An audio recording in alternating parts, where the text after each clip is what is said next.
Քաղաքացիներից պահանջում են ընտրության օրը տեղամասից դուրս բերել ուժեղ Հայաստան դաշինքի 3-րդ համարի քվեաթերթիկը, որպես ապացույց, որ իրենք այդ քաղաքական ուժին չեն ընտրել, այսօր ասուլիսի ընթացքում հայտարարել է ուժեղ Հայաստան կուսակցության խորհրդի անդամ Գոհար Մելոյանը։ Ահազանգեր ենք ստանում, որ մարդկանց ստիպում են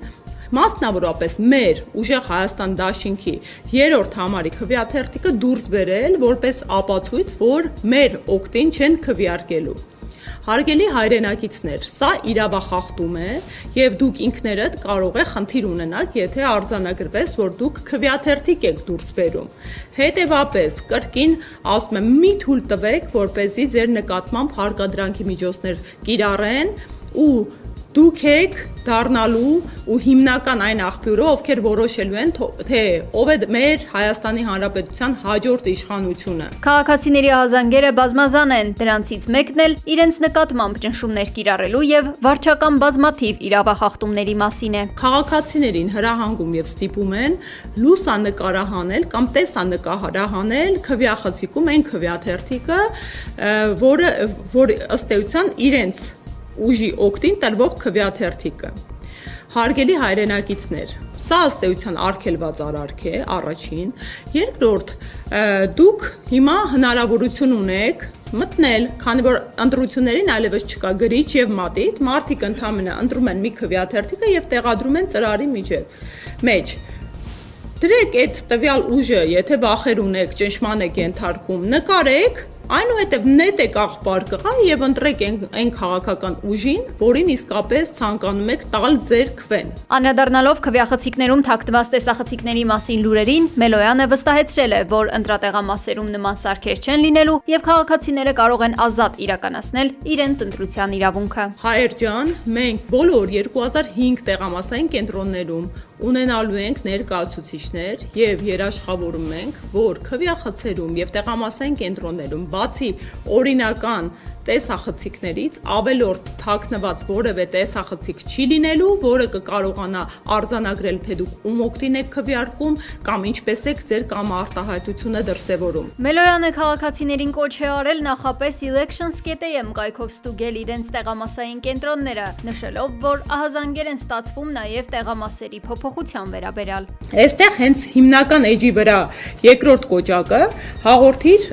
խախտում։ Մարդը դիմում է, սխում է այստեղ եւ տեսեք։ Կարող է ինքը ընտրել անանուն է ուզում հաղորդել, թե ոչ։ Այստեղ էլեկտրոնային եղանակով ենք մենք ստանում խախտման մասին ահազանգը։ Նա տեղեկացրել է նաև, որ գործում է իրենց թեժ գծի հեռախոսահամարը 055 522 552, որով քաղաքացիները կարող են ահազանգել եւ հայտնել ընտրական խախտումների մասին։ Եվրամիությանը մերձենալուն զուգընթաց Երևանն անխուսափելիորեն ստիպված կլինի ընտրություն կատարել, հայտարարել է Կրեմլի խոսնակ Դմիտրի Պեսկովը։ Փաստը մնում է փաստ, Հայաստանը վաղ թե ուշ կհայտնվի մի իրավիճակում, երբ իր ընդունած օրենքներն ու նորմերը կհակասեն ԵԱՏՄ կանոններին ու պարտավորություններին, նշել է նա։ Լրագրողի այն դիտարկմանը, թե ստեղծվում է հակասական իրավիճակ, քանի որ փաստացի Հայաստանը կարող է լինել Եվրամիության անդամ, իսկ ԵԱՏՄ-ից նրան հեռացնել չեն կարող, Պեսկովը արձագանքել է, որ այս հարցում որևէ թերասացություն չկա եւ ամեն ինչ բացարձակապես հասկանալի է ու թափանցիկ։ Նա շեշտել է, որ դեպի Եվրամիություն շարժվելը Հայաստանի բացարձակ սուվերեն իրավունքն է, սակայն երկիրը չի կարող եւ չպետք է դա անի ԵԱՏՄ անդամ պետությունների ֆինանսների հաշվին։ Պեսկովի խոսքով Հայաստանը այդ գործընթացը պետք է իրականացնի բացառապես իր սեփական միջոցներով։ Հայաստանի փոխվարչապետին է փոխանցվել ԵԱՏՄ անդամ երկրների 4 ղեկավարի հայտարարությունը, հայտարարել է Ռուսաստանի նախագահի օգնական Յուրի Ուշակովը։ Նա նաև նշել է, որ հենց ԵԱՏՄ-ին անդամակցության շնորհիվ է Հայաստանը 5 տարի անընդմեջ արձանագրում ՀՆԱ-ի աճի տպավորիչ տեմպեր։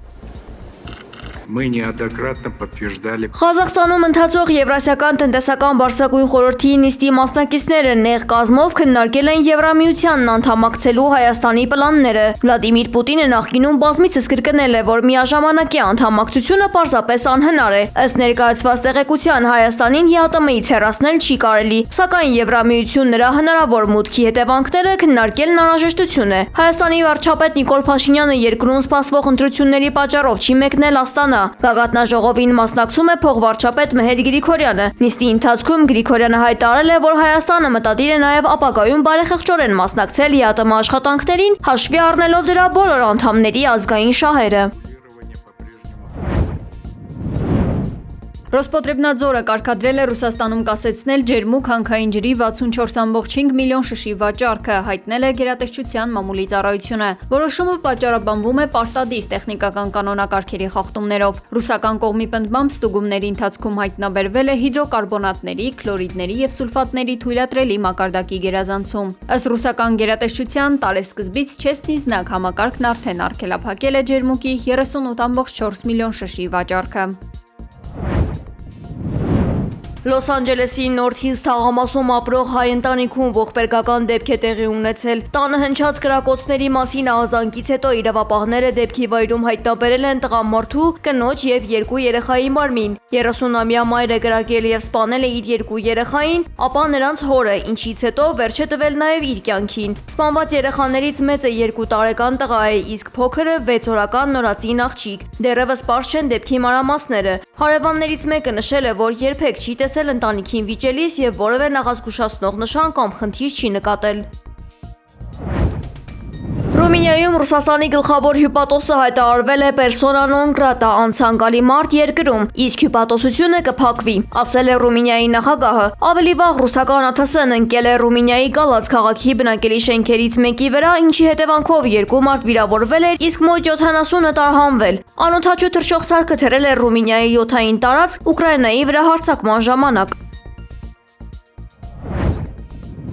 Թեհրանը պատրաստվում է զարգացնել այլընտրանքային առևտրային միջանցքները, այդ թվում Ռուսաստանից։ Իրանի նախագահ Մասուդ Փեզեշքյանը կոչ է արել արագացնել բոլոր համապատասխան համաձայնագրերի իրականացումը եւ օգտագործել հարևան երկրների հնարավորությունները։ Բացի Ռուսաստանից այդ թվում են Պակիստանը եւ Ադրբեջանը։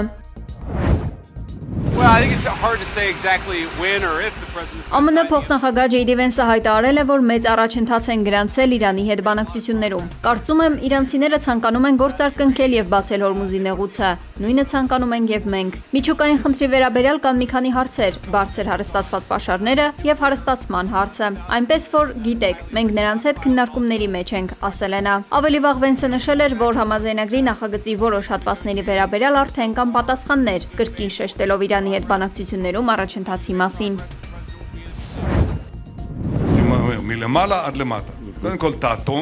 Իսրայելի վարչապետ Բենյամին Նեթանյահուն հայտարարել է, որ երկրի պաշտպանության բանակն արդեն վերահսկում է Գազայի 60%-ը եւ ինքը հրահանգել են զինվորականներին այդ ցուցանիշը հասցնել 70%-ի Համասին բոլոր ուղղություններից ճնշելու համար։ Նրա խոսքով իրենց նպատակն է վերաձևել տարածաշրջանային էներգետիկ ենթակառուցվածքները այնպես, որ նավթամուղերն ու գազամուղերը շրջանցեն Պարսից ծոցը եւ Իսրայելի տարածքով ուղղվեն դեպի միջերկրական ծով, երկիրը վերածելով գլոբալ խաղացողի։ Նա հրահանգել է պաշտոնյաներին նոր բնակավայրեր հիմնել Իսրայելի հողերը զարգացնելու, ամրապնդելու եւ բնակեցնելու համար։ Իսրայելի վարչապետը հույս ունի, որ ռազմական արշավների արդյունքում Թել Ավիվը կդառնա Մերձավոր Արևելքի ամենաուժեղ տերությունը։ Նա նշել է, որ երկրի գլխավոր սպառնալիքը դեռևս մնում է թուլացած իրանական ռեժիմը, միջուկային վտանգը եւ ԱԹՍ-ներով պատերազմը, որի դեմ պայքարում Իսրայելը աշխարհում առաջինը կգտնի լիարժեք պաշտպանական լուծում։ Նեթանյահուն հայտնել է, որ առաքելությունն ավարտին հասցնելու համար գրեթե ամեն օր կապի մեջ է ԱՄՆ նախագահ Դոնալդ Թրամփի հետ։